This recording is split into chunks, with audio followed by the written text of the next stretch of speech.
If you found this video and you decided to click on it, I'm assuming you're learning about iambic pentameter. Hopefully this will be able to help. Iambic pentameter is basically a way of writing that consists of 10 syllables per line with alternating stressed and unstressed syllables. It's been used by a lot of writers, but you might have heard it associated with Shakespeare because he very famously used it in both his plays and his poetry. Not everything in the plays was in iambic pentameter, but quite a bit of it is. One thing to be aware of is that pent, as in pentameter, means 5.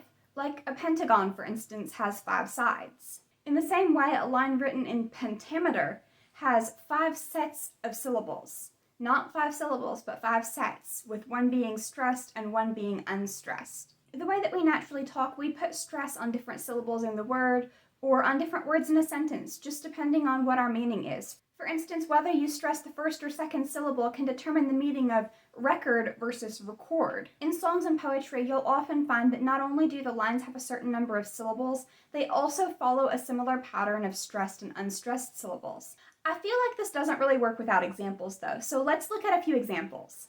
One really famous one that you probably heard is, "Shall I compare thee to a summer's day?" That is written in iambic pentameter. So let's slow it down and see if you can hear which syllables are stressed or not stressed. Shall I compare thee to a summer's day? Did you hear that? Let's try it the other way. Let's try reversing which ones are stressed or unstressed.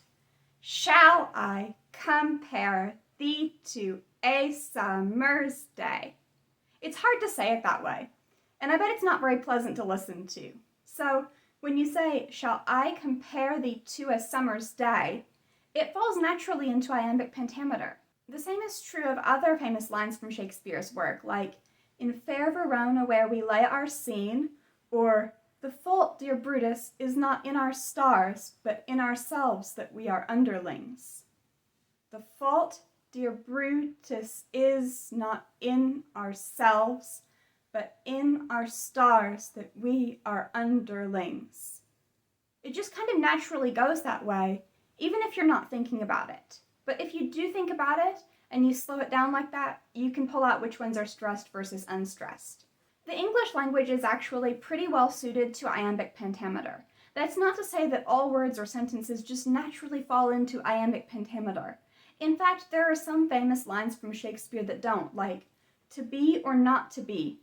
That is the question." That's not even 10 syllables.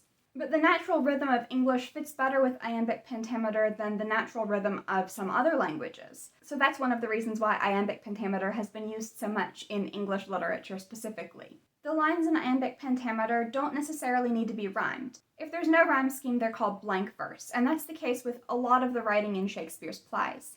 On the other hand, his sonnets follow a different rhyme scheme based on, A, B, where every other line rhymes, for instance. The iambic pentameter thing has nothing to do with that. It just tells you how long the line is and the pattern of stressed and unstressed syllables. I hope you found this video to be helpful. If you liked it and you would like to see more like this, feel free to subscribe. I post new videos on Mondays and Thursdays.